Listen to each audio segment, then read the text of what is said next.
Presidential campaigns have featured debates since the famous Kennedy-Nixon debate, which was viewed as a big boost for that young upstart at the time, Senator Kennedy. Debates have also become very common in primaries for decades. Then Senator Kamala Harris actually did 5 debates in the Democratic primaries last cycle, including when they were crowded. You can see some of those memories there. And Donald Trump, to be clear, has used debates and their format to great political effect. He steamrolled Republicans in the 16 primaries. He did better than many expected against Clinton. And the recent Trump-Biden debate helped spark the largest summer shakeup of a presidential campaign ever, as we all know. Whether you think that's because Trump did okay or well, or Biden didn't do as well as people wanted, it's another example of how debates matter and how debates have benefited Trump, which is important for the news tonight because he claims he can beat anyone, but he's formally ditching the debate that had been agreed on between the Trump and Biden campaigns. Now, this was before Biden dropped out, of course. It was slated to be next month on ABC. Now, I mention the history because it's all custom. There was a time before there were debates. There's no law requiring debates. And it is true that Trump's campaign made an agreement to debate a person who's no longer the Democratic nominee, Joe Biden, not an agreement to debate Harris. There's also nothing binding about these agreements even when they make them. Either side could skip any debate up until the day of the debate. Last minute, they could still go AWOL. Again, it's custom. And Trump has ditched debates across several cycles, we should know. So he could be betting that he still thinks he's ahead of Harris and just doesn't need another debate this fall. Or he may think Harris is a tougher, more novel foe than Biden, whom he already debated last cycle. And Trump may worry that he risks losing a Harris debate, so why not just skip the whole thing? He surely watched Harris debate his own running mate last time when the Trump-Pence ticket lost a few months later to the Biden-Harris ticket. $100,000 a year. He said he's going to repeal the Trump tax cuts. Mr. Vice President, I'm speaking. Well, wait. I'm speaking. Is he only going to repeal part of the Trump tax cuts? If you don't mind letting me finish, we can then have a conversation, okay? Please. Okay. I will not sit here and be lectured by the Vice President on what it means to enforce the laws of our country. I am the only one on this stage who has personally prosecuted everything from child sexual assault to homicide. She held her own against the sitting vice president of the U.S. Now, her primary campaign that cycle had some missteps, from organizing to fundraising, and many outlets that covered that period have noted that she basically grew in her political skills as a candidate since then. But her debating skills have always stood out, just as they did a year later. America does not want to witness a food fight. They want to know how we're going to put food on their table. Donald Trump got punked.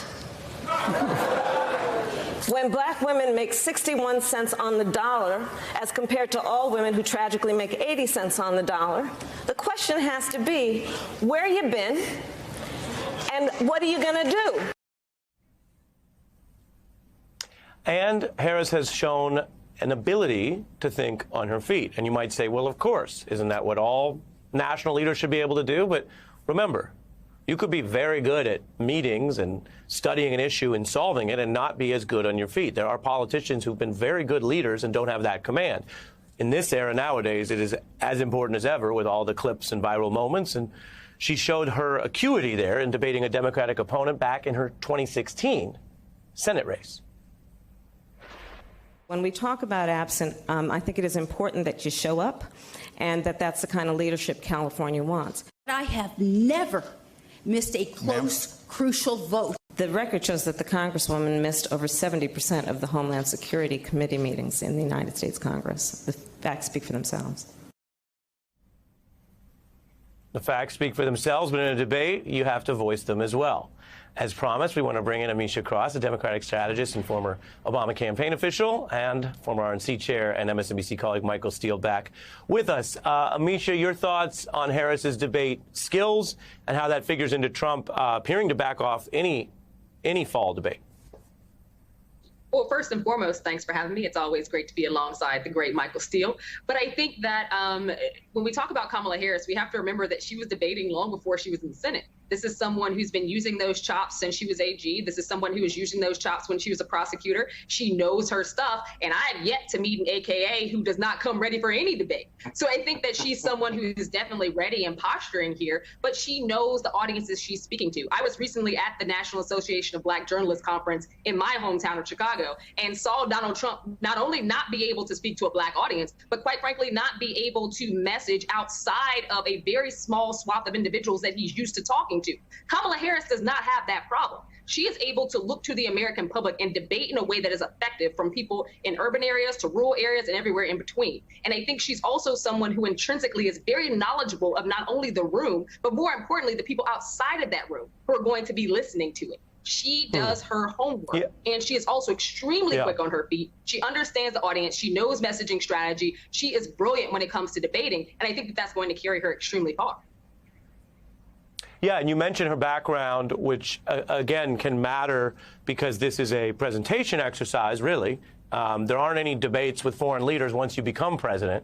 But through that presentation, sometimes you remind people what you've done in your life. And she has been in those positions as a prosecutor, and as you mentioned, as a kind of a withering questioner when she was on the Hill, which seems to overlap with how she debates. Take a look.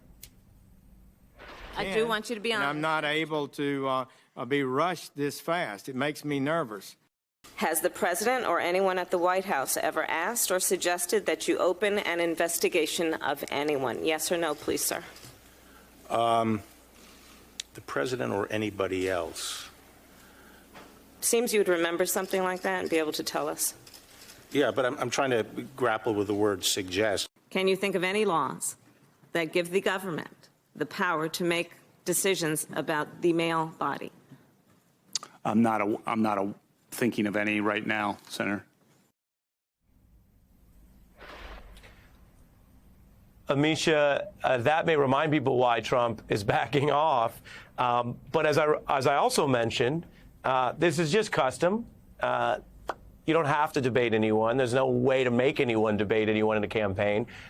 When you put your political hat on, and you mentioned just seeing Trump in person at the conference, do you think ultimately this could hurt him to avoid the debate, or politically it would hurt him more to potentially lose to her, and so he's actually making a kind of a logical choice if he doesn't end up doing it?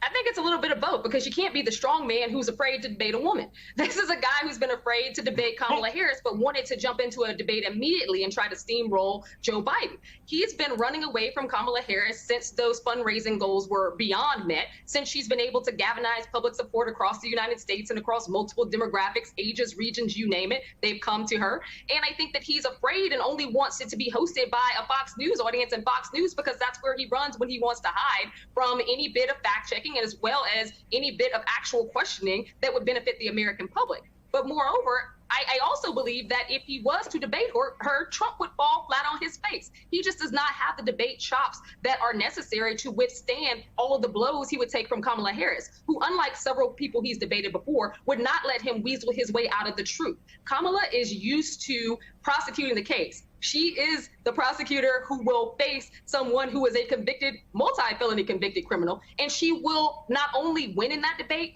he will not be able to return. And his RNC has already happened, so it's not like they can do anything about it at this point. I think that he is running really, really afraid, and he does not want to have to face her and see all of the memes, see all of the social media TikToks, you name it, that come out after he gets mollywopped on stage. Michael? Well, first off, let me thank Amisha for the props. I appreciate that. It's good to be on with you, and you just nailed it. You know, the bottom line is Trump ain't ready for this. He's not. This is so beyond his league. He's not going to be on a stage where he gets to walk up behind Kamala Harris and not have her turn around and damn near smack the hell out of him from creeping up on her, right? That's just not, just the whole rhythm and style of the debate changes with her on that stage. And Trump is smart enough and has done enough television, and this is important, has done enough television to know that when a guest is better than the host, right? And in this case, that's why he wants the Fox stage. He wants the Fox stage so that he can be the host. But what he also knows, the potential is still there that the guest will be better than he is. And this is an essential part.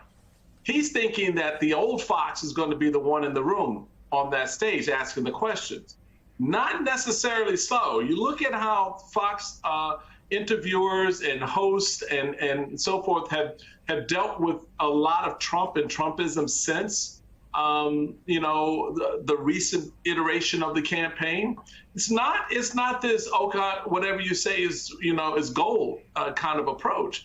So I think in the end, he reevaluates this thing. He makes a lot of noise that'll signify absolutely nothing because there is no incentive for him to get on that stage and get his behind handed to him in a way that he will not be able to put it back on.